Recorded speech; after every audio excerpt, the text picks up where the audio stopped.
할렐루야. 오늘부터 킹스크로스 왕의 십자가라는 주제로 마가복음을 한 절 한 절 강의하는 시간을 갖도록 하겠습니다. 그 첫 시간으로 속보 마가의 복음이라는 제목으로 말씀을 나눌 때에 큰 은혜가 임하기를 간절히 축복합니다. 가끔 뉴스를 보면 그 밑에 자막이 나옵니다. 빨간 글씨로 속보라는 것이 뜨는 것을 종종 보게 됩니다. 개인적으로 지금도 기억에 남는 속보가 있다면 개인적으로는 2002년 12월 16일 전북대학교 병원에서 들려온 속보였습니다. 건강한 아들이 결혼한 지 5년 만에 3.25kg로 태어났다는 소식, 그 이름하여 한신원이었습니다. 개인적으로는 굉장히 기쁘고 속보 중에 속보였습니다. 그런데 여러분, 이 속보라는 것은 무엇을 의미합니까? 긴급한 뉴스를 의미하는 것 아니겠습니까? 사복음서에는 마태복음이 있고 마가복음이 있고 누가복음이 있고 요한복음이 있습니다. 즉 마태의 기쁜 소식, 그리고 마가의 기쁜 소식, 굿뉴스, 누가의 기쁜 소식, 복된 소식, 요한의 좋은 소식, 굿뉴스, 복음이라고 성경은 말씀하고 있는 것이죠. 그런데 이 사복음서 중에 긴급하게 다루어지는, 속보처럼 다루어지는 복음서가 있는데 바로 이것이 마가복음서입니다. 사복음서를 보면 그 복음서를 쓴 저자가 어떤 분명한 의도를 가지고 복음서를 구상하고 내용을 기록합니다. 굉장히 어떤 형식을 갖고 짜임새 있게 체계적으로 논리를 갖고 말씀을 전개해 나갑니다. 그래서 짜임새 있게 그 자체가 때로는 치밀하고 예수님의 교훈이나 논쟁이 많아서 수록이 되어져 있는 것을 발견하게 되어집니다. 하지만 마가복음은 그런 형식과 그 틀, 그 체계를 깨뜨립니다.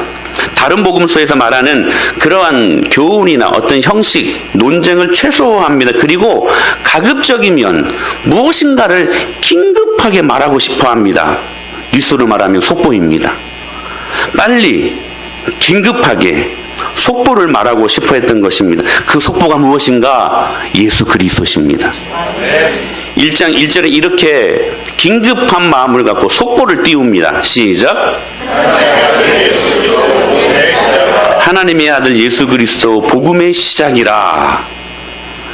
그러니까 어떤 형식과 틀을 깨고 첫 장 1절부터 긴급 복음, 긴급 속보를 내놓은 거예요. 하나님의 아들 예수 그리스도 복음의 시작이라. 이것은 가능하면 빨리 예수님이 누구시고, 그리고 그 복음이 무엇인지를 많은 사람들에게 긴급하게 알리려고 하는 의도가 담겨져 있는 선포이기도 합니다. 복음, 기쁜 소식. 지금 마가는 그렇게 우리들에게 기쁜 소식인 예수 그리스도를 선포하고 있는 것이죠. 그런데 당시에 기쁜 소식, 즉 복음은 굉장히 예수님 말고도 많았습니다. 복음이라는 그 용어가 우리가 기독교 문화권에서 살고 있기 때문에 기독교 전용 용어라고 생각하지만 1세기 당시에는 이 복음이라는 단어가 여러분 교회의 전형적인 용어가 아니었습니다. 당시 널리 보편적으로 기독교인이 아닌 그런 세상 사람들이 쓰고 있었던 용어가 바로 이 복음이라는 단어였다는 것이죠. 특히 이 복음이라는 단어는 황제 숭배와 깊숙이 관련된 용어이기도 합니다.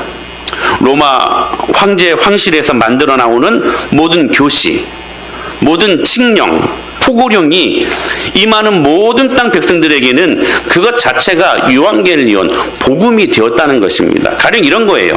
어떤 지역의 사람들에게 지역세를 황제가 절반 깎아준다든지, 이거 여러분 복음 아닙니까? 한 달에 한 100만 원 세를 내야 되는데 여러분 50만 원 깎아서 내라는 거예요. 복음 아닙니까? 기쁜 소식이었어요. 그들에게 있어서는. 세금을 2년 동안 염기해 준다든지 하면 이것 자체가 그들에게 있어서는 큰 기쁜 소식, 복음이었다는 것입니다.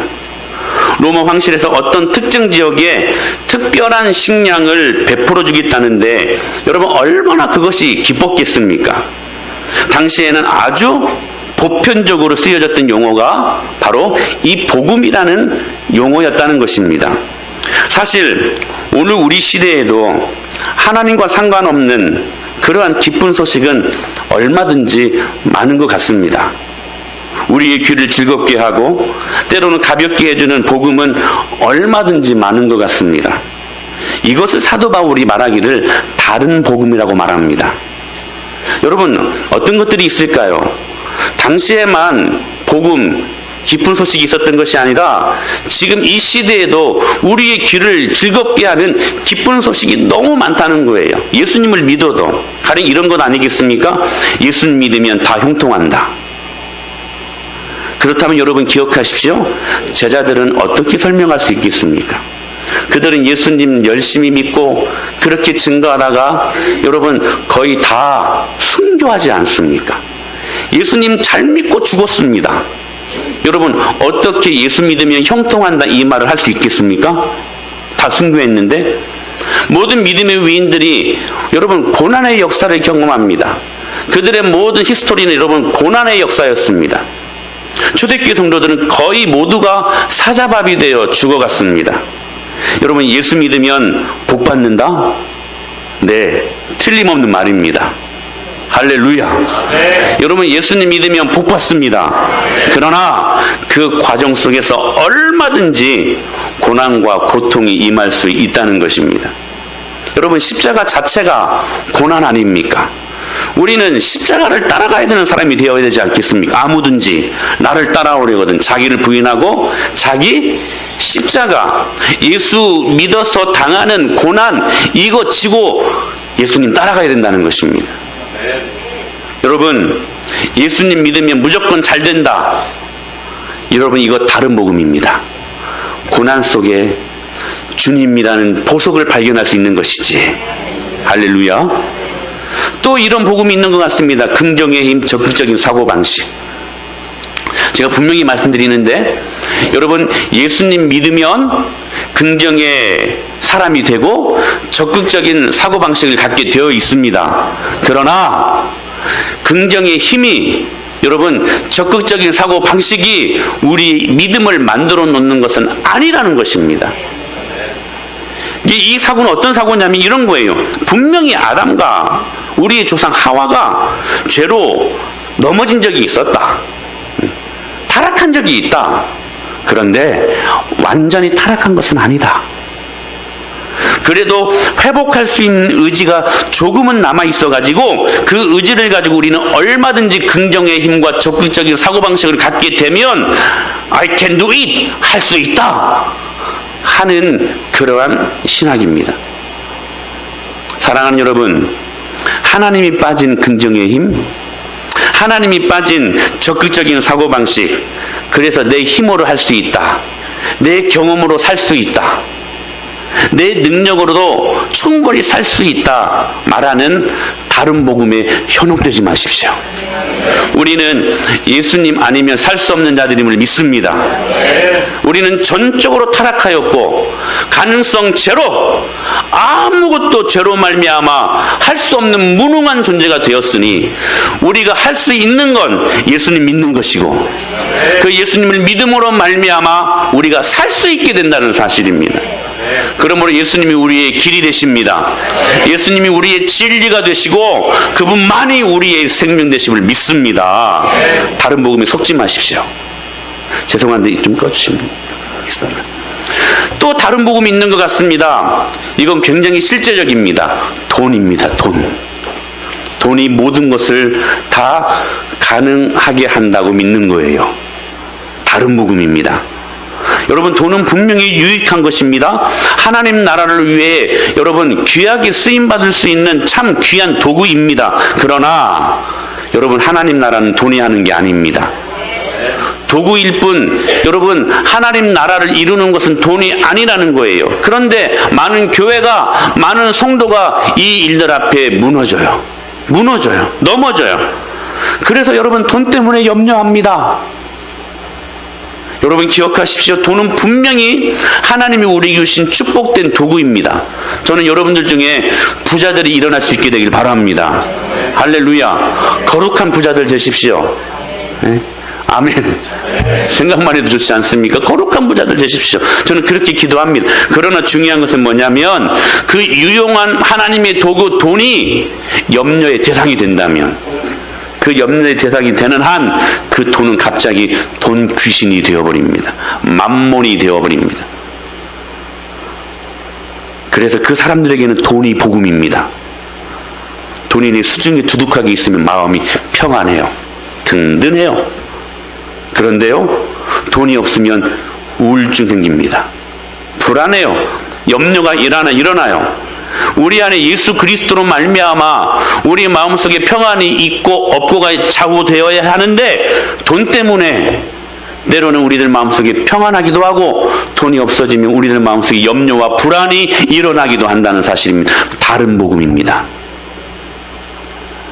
제가 여러분들이 질문하고 싶습니다. 여러분들에게 진짜 복음은 무엇입니까? 여러분들의 삶 속에서 진짜 속보가 무엇이냐는 거예요. 여러분 가만히 생각해 보십시오. 만약에, 자 보세요, 실제로 세상에 하나님의 아들이 오셨다면 여러분 인간 모두에게 너무나도 엄청난 사건이 아니겠습니까? 진짜 지금 예수님이 육체를 가지시고 다시 재림하셨어요. 구름 타고 올라가신 것처럼 다시 구름 타고 짠하니 나타나셨어요. 여러분 속보가 아니겠습니까? 근데 그 속보가요 1세기 당시에 있었다는 거예요. 실제로 일어난 사건이었습니다. 아멘.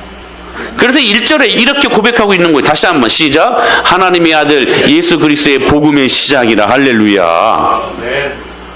마가가요 그 긴급한 속보를 지금 전하고 있는 거예요. 하나님의 아들 예수 그리스도의 복음의 시작이라. 하나님의 아들이 이 땅 가운데 초림하셨다. 이건 실제다. 가슴 두근거리는 긴박한 마음을 가지고 복음을 증거하고 있었다는 사실입니다. 여러분 오늘 이 말씀 1절 말씀을 보면 우리가 여러분 복음에 대한 자신감을 갖게 됩니다. 절대로 마가는 우회하지 않습니다.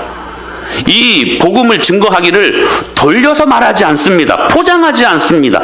처음부터 단호하게 복음은, 당시에도 여러분 복음이 많이 있다고 말씀드렸잖아요.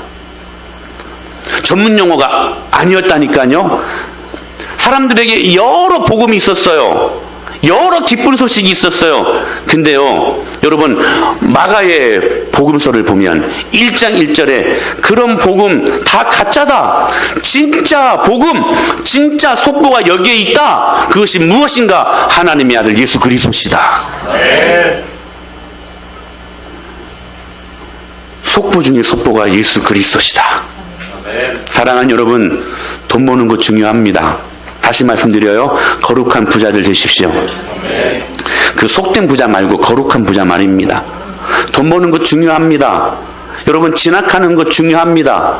우리 아이들 좋은 대학에 가는 거 너무나도 중요한 일입니다. 좋은 가정을 이루는 것도 중요한 일입니다. 그러나 더 귀하고 더 긴급한 일이 무엇이냐? 2018년도에 예수님 만나야 돼요. 그 예수님을 인격적으로 만나야 돼요. 내 엄마의 하나님이 아니라, 내 아빠의 하나님이 아니라, 내 할아버지 하나님이 아니라 오늘 나의 하나님으로 말입니다. 예수님을 만나야 돼요. 예수님을 만나야 돼요. 여러분 2018년도 예수님 만남이 그게 복입니다. 더 이상 다른 복이 무엇이 있겠습니까? 그건 격가지로 따라오는 것이지. 여러분 인류의 구원자이신 예수님을 여러분의 마음에 담아낼 수 있게 되기를 축복합니다. 저는 이게 얼마나 큰 은혜인지 몰라요. 그 예수님은 하나님이십니다. 여러분 모든 세상을 다 창조하신 광활하신, 여러분 이 세상에도 그 주님을 담아낼 수 없잖아요. 그런데요 그 하나님이신 예수님이 오늘 내 마음 안에 들어오셨습니다. 이게 얼마나 여러분 큰 복음입니까? 2018년도 이 복음 갖고 살아갈 수 있는 저와 여러분이 될 수 있게 되기를 바랍니다. 그런데 그렇다면 이제 말씀을 계속 이어가는 거예요. 복음이신 예수 그리스도는 누구신가? 오늘 본문은 뭐라고 말씀하시냐면 하나님의 아들이라고 소개하고 있습니다. 다시 한번 1장 1절 말씀 보실까요? 시작. 복음의 시작이라. 여러분 보세요. 우리는 보통 하나님의 아들이라고 하면 딱 느끼는 게 뭐예요? 온 몸에서 막 빛이 나고, 한 번 말하시면 그 말에 천둥치는 소리가 나는 것 같고, 손짓 하나로 사람을 죽이기도 하고 사람을 살리기도 할 수 있는 그런 능력 있는 천사 같은, 슈퍼맨 같은 존재로 생각하지 않습니까? 하나님을. 인간이 생각하는 하나님의 아들은 그렇게 권력을 가진 영광의 왕으로 생각했던 것 같아요. 제자들도 마찬가지입니다. 그러나 실제로 제자들이 만났던 하나님의 아들은 우리가 생각하는, 그 제자들이 생각하는 그런 하나님이 아니었습니다. 그분은 너무나도 겸손하셨습니다. 그분은 온유하셨습니다. 당시 여러분 권력자들, 특히 로마의 황제들에게 어울리지 않는 말이 온유라는 말이고 겸손이라는 말입니다. 온유하고 겸손이라는 단어는 저기 좀 격하게 표현할게요. 멍청이들이나 하는, 볼품없고 아무것도 할 수 없는 머저리 같은 인간들이나 할 수 있는 그런 동목으로 치부했던 시대였습니다.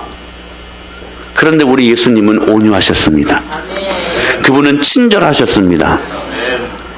그분은 겸손하셨습니다. 그러니까 당시 사람들이 보는 하나님의 아들의 모습과 정반대의 모습을 가지고 일하셨던 분이시라는 거예요. 그분은 사랑이 충만하셨던 분이셨습니다.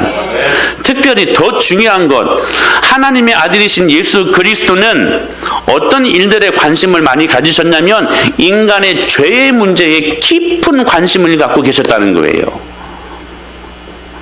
하나님의 아들은 인간에게 가장 심각한 것이 조금 잘 살거나 못 살거나가 아니라, 신분이 높거나 낮으냐가 아니라 죄에 빠져 있는 것이라고 본 거예요. 그래서 여러분 그분의 공생의 3년의 사역은 줄기차게 죄에 대한 지적과 죄에 대한 발견과 죄에 대한 회개의 사역에 집중합니다. 여러분 예수님의 공생의 사역, 첫 여러분 사역의 일성이 무엇입니까? 회개하라, 천국에 가까웠느니라. 여러분 2018년도 회개하십시오. 그럼 여러분들이 천국이 임할 것입니다. 그분은 병을 치료하시고 귀신을 내쫓으실 때 꼭 하셨던 말씀이, 보이는 현상의 그 질병만 치료하신 것이 아니라 그 병을 유발시킨 죄에 대한 문제까지도 깊이 관여하고 있었다는 것입니다.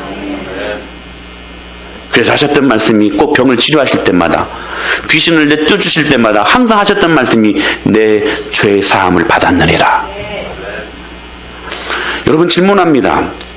여러분 한번 정말 정직하게 한번 답해 보십시오. 우리가 이 세상을 살아가는 것이 왜 힘듭니까? 무엇 때문일까요? 딱 한 가지입니다. 죄 때문입니다. 죄가 뭡니까? 죄가 뭐예요, 여러분? 쉽게 말씀드립니다. 내 힘으로 살아가려고 하는 게 죄입니다. 와, 이렇게 죄에 대한 정의가 쉬울 수 있다니. 다른 말로 표현할 수 없어요. 내 혼자 힘으로 살아가려고 할 때 그게 죄입니다. 하나님 없이 내 지식으로, 내 경험으로, 내가 하나님이 있어야 될 자리에 내가 주인데 내가 하나님처럼 살아가는 거예요. 이게 죄입니다. 아담과 하와가요, 죄를 범합니다. 선악과를 따먹으면 하나님처럼 될 수 있을 것 같아서. 그 안에 어떤 마음이냐? 하나님 필요 없어. 내가 이거 따먹으면 하나님처럼 될 수 있어. 그래서 여러분 그들이 혼자의 힘으로 하나님처럼 살아가고 싶은 욕망 때문에 선악과를 따먹은 것 아니겠습니까? 죄는 여러분 온 우주의 중심에 내가 있고, 온 판단의 기준이 자기 중심적이고, 자기 혼자의 힘으로 살아가려고 하는 것, 그게 죄입니다. 여러분들은 어떻습니까? 그러므로 죄에 대한 회개는 예수님과 함께 동행하는 것입니다. 내 힘이 아니라 예수님을 의지할 수 있음이 우리에게 축복이요 복음이라는 사실입니다. 구주 예수 의지함이 심히 기쁜 일일세. 할렐루야. 예수님을 의지할 수 있고 예수님을 사랑할 수 있음이 우리에게 축복입니다. 할렐루야. 복음이신 예수님은 하나님의 아들이시다. 그 아들은 죄에 대한 깊은 관심을 갖고 우리의 죄의 문제를 관여하시는 분이시다. 그런데요, 그 복음이 어디에서 시작되었는가 하는 질문을 또 할 수 있어요. 그 복음이 어디에서 시작됩니까? 광야입니다. 우리 1절 말씀 읽어볼까요? 시작. 하나님의 아들 예수 그리스도 복음의 시작이라. 여기 시작이라고 하는 것은 복음이 처음 시작된 것을 의미합니다. 여러분, 지진이 일어난다거나 폭발이 일어날 때에 그 근원을 찾아가잖아요. 피해를 최소화시키려고. 여러분, 복음이 어디에서 일어났다고 시작되었다고 말씀하시냐면 놀랍게도 광야입니다. 우리 3절로 4절 시작.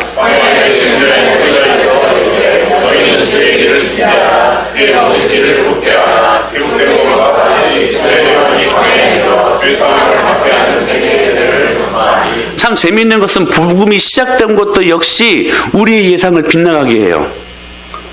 여러분, 복음이 선포되고 복음이 시작되는 곳이라면 화려한 로마가 더 좋지 않겠습니까? 그리스의 여러분, 그 화려한 도시 아테네가 더 여러분 좋지 않았겠습니까? 예루살렘이 더 좋지 않았겠습니까? 그런데 여러분, 로마도 아니고 아테네도 아니고 예루살렘도 아니고 아무도 살지 않는 광야에서 그 복음이 시작되었다는 사실입니다. 그 엄청난 영적인 지진이 광야에서 시작되었다는 사실이에요. 오히려 여러분, 영적으로 보면 그 화려했던 로마가 복음으로 치면 여러분 변두리가 되고 지금 있는 거예요. 영적으로 가장 어두운 곳이 어디입니까? 광야가 아니라 로마라는 나라였다는 거예요. 사실 여러분, 이스라엘 백성들에게 광야는 특별한 곳이었습니다. 출애굽 이후에 그들이 들어간 광야는 물도 없었고 그리고 양식도 없는 곳이 광야 아니었습니까? 거기는 집도 지을 수 없고 농사도 지을 수 없는 것이 광야였습니다. 철저한 불모지였습니다. 이스라엘 백성들은 모세에게 속은 줄 알고 돌로 쳐 죽이려고 합니다. 왜 잘 살고 있는 애굽에 뭘 잘 살고 있어요? 마늘, 부추, 하루에도 얼마나 노역이 심했는데 뭘 잘 살고 있어? 그 거짓말이에요, 여러분. 왜 잘 살고 있는 애굽에서 우리를 꺼내가지고 여기서 죽게 하려고 하느냐? 돌을 들어서 모세를 쳐 죽이려고 했다니까요. 근데요, 정말 중요한 거예요. 이 불모지에서 하나님, 이 광야에서 신명기 8장 3절 말씀을 주십니다. 오늘 저와 여러분들에게 주신 말씀인 줄 알고 같이 한번 읽습니다. 시작. 내 하나님 여호와께서 이 40년 동안에 내게 광야길을 걷게 하신 것을 기억하라. 사람이 떡으로만 사는 것이 아니요 여호와 입에서 나오는 모든 말씀으로 사는 줄을 내가 알게 하려 하심이니라. 하나님이 왜 광야를 주셨는가? 이 말씀을 하시기까지 그들은 먹는 양식으로 세상을 사는 줄 알았습니다. 여러분, 이게 일반 상식 아닙니까?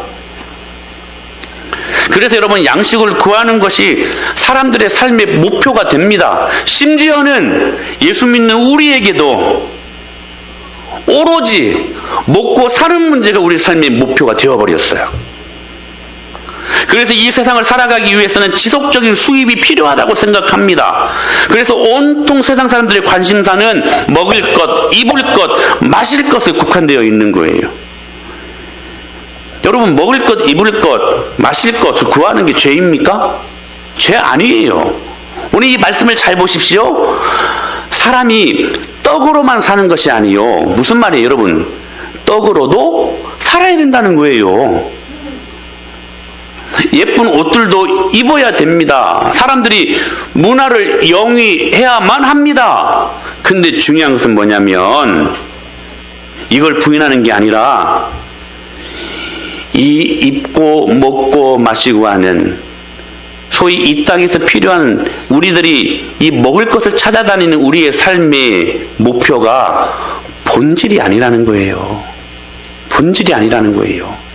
본질은 뭐냐면 하나님의 입에서 나오는 하나님의 떡, 하나님의 말씀을 먹어야 살 수 있다는 것입니다. 이걸 어디에서 허락하시냐면 광야에서 지금 그들에게 이 말씀을 주시고 계신다는 사실이에요. 그러니까 이 광야에서 하나님은 떡만이 아니라 하나님의 말씀을 들어야 살 수 있다. 이게 본질이다. 그건 말씀하고 있는 거예요. 이거 본질 너희들이 붙잡으면 입을 것 먹을 것 마실 것은 내가 덤으로 줄게. 그것 때문에 염려하지 마. 염려할 시간에 차라리 하나님 나라를 위해 염려해. 그러면 너희들이 필요한 모든 것들은 염려하지 않도록 내가 채워줄게. 살아계신 하나님이 말씀하십니다. 저와 여러분들이 이 말씀을 믿어야 됩니다. 그 주님이 살아계십니다. 살아계셔요. 그런데 여러분, 세상은 이 말씀을 이해 못해요. 절대로 못해요. 먹어야 살 수 있는데 어떻게 하나님의 말씀을 먹고 살 수 있을까? 여러분, 정말 이상하지 않습니까? 그런데 놀랍게도 이스라엘 백성들은 하나님의 말씀으로 40년을 살았습니다. 이게 기적이에요. 이스라엘은 농사도 짓지 않고 다른 사람들에게 돈을 빌릴 데도 없었고 빌리지도 않고 하나님이 주신 만나라는 이상한 양식을 먹고 40년을 살았습니다. 무슨 말이냐면, 여러분 저를 보세요. 여러분, 하나님 말씀대로 그 말씀의 본질 붙들면 주님이 줄이지 않게 하시겠다는 거예요. 광야는 내일 우리가 어떻게 살 수 있을지 아무런 대책이 없는 것입니다. 하나님은 그런 이스라엘 백성을 광야로 인도하셨고 거기서 이스라엘 백성을 만나주셨습니다. 우리가 어디에서 복음을 만납니까? 광야에서 만납니다. 우리 힘으로 살 수 없고 우리의 능력으로 도무지 무엇을 해볼 수 없는 그 인생의 광야에서 하나님은 복음의 말씀을 듣게 하신다는 사실이에요. 그런데 질문합니다. 여러분, 이 광야를 가고 싶어요? 광야 가고 싶어요? 안 가고 싶어요? 안 가고 싶어요? 예. 안 가고 싶으니까 하나님이 가게 하시는 거야. 진짜. 우리가 광야, 저도 안 가고 싶어요. 여러분, 목회하는데 광야를 누가 가고 싶겠어요? 우리가 안 가려고 하니까 하나님이 일부러 보내십니다. 왜? 거기서 하나님이 우리 만나시려고. 그래서 때로는 여러분, 우리가 가고 싶지 않은데 때로는 물질의 광야도 주시고, 때로는 시간의 광야도 주시고, 때로는 건강의 광야도 주시고, 때로는 관계의 광야도 주신다는 사실입니다. 그런데 여러분, 오늘 복음입니다. 그 광야가 첩경입니다. 자, 보십시오. 오늘 이 광야에서 누가 복음을 증거합니까? 세례 요한이 복음을 증거합니다. 우리 2절로 6절 말씀 쭉 한번 읽어봐요. 시작. 내 앞에 보내노니 그가 내 길을 준비하니라. 광야에서 외치는 자의 소리가 있어 이르되 너희는 주의 길을 준비하라. 그의 오시기를 굳게 하라.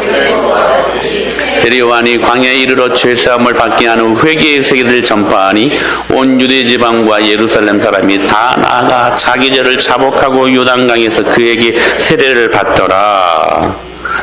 그런데 그 광야에서 지금 세례 요한이 복음을 증거합니다. 예전에는, 지금도 마찬가지죠. 왕이 행차하기 전에는 그 참모진들이, 그 사신들이 먼저 가서 그 길에 행인들이나 그리고 잡상인들, 때로는 강도들이 있지 않나. 그래서 다 제거함으로 왕이 안전하게 걸어갈 수 있도록, 행차할 수 있도록 그렇게 먼저 갑니다.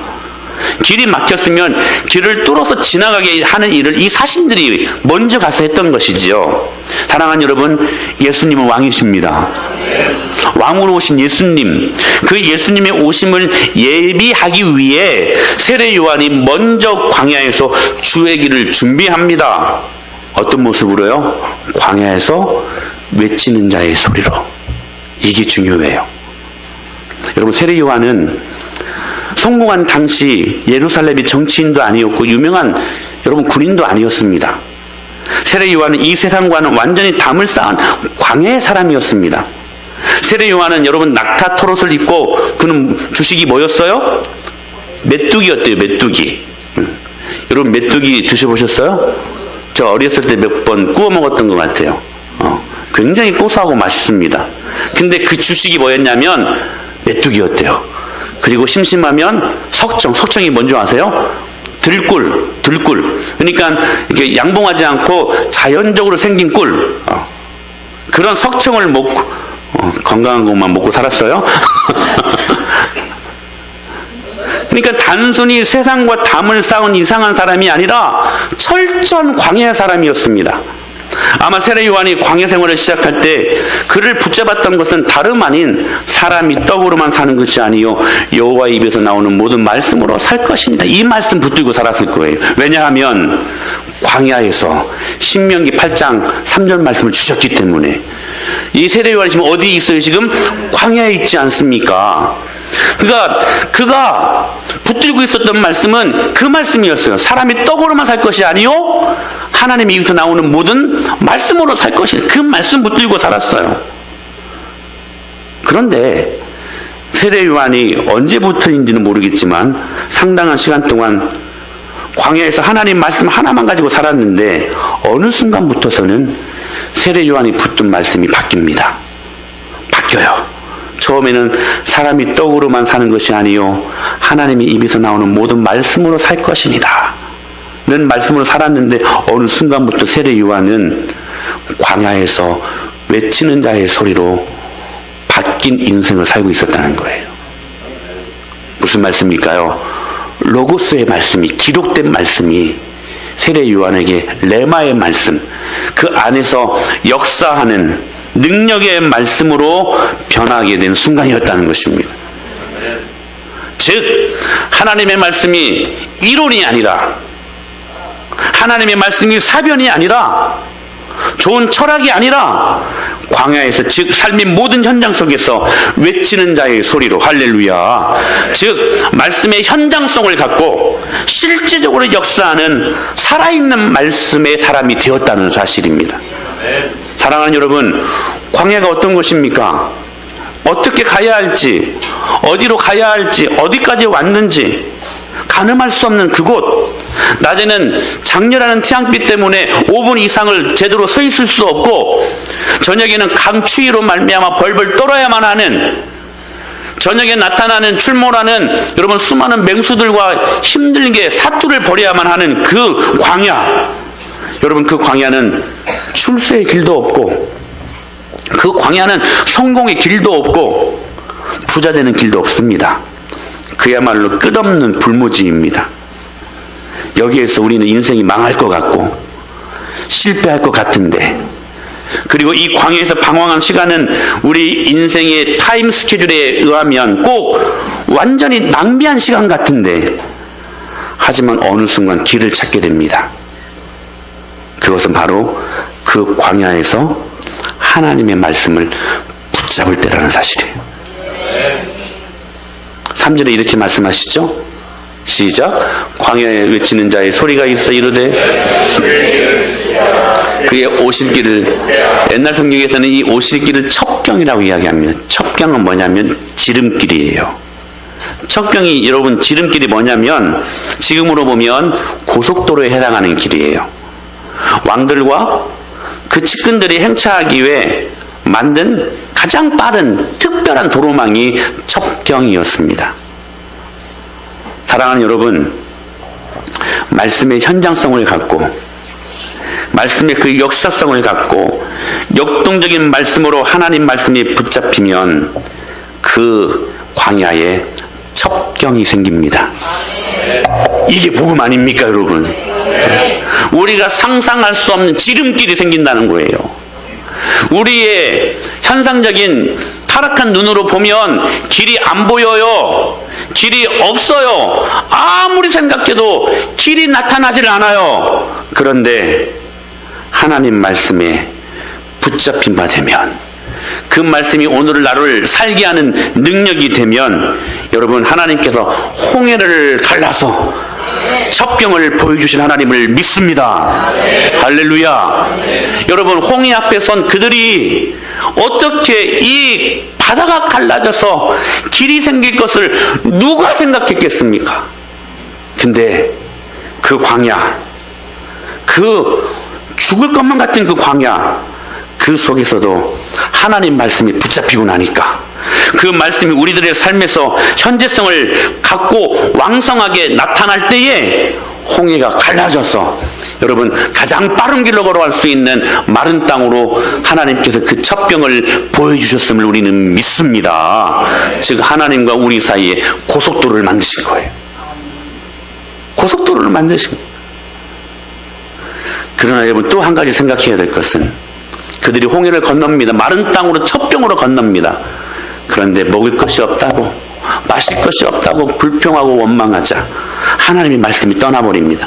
하나님의 말씀을 거부할 때, 하나님의 말씀이 그들 가운데 없을 때 그들은 가나안으로 갈 수 있는 첩경, 10하루길이면 갈 수 있는 그 첩경을 잃어버리고 40년을 헤매버립니다. 사랑하는 여러분, 2018년도 주님께서 여러분들에게 첩경을 보여주실 것을 믿습니다. 저는 이 은혜가 임하기를 간절히 축원합니다. 아멘. 여러분 이 길을 찾으십시오. 찾기 위해 하나님 말씀에 붙잡힌 바 되십시오. 그 말씀을 놓지 마십시오. 아인의 씨를 끝까지 붙드십시오.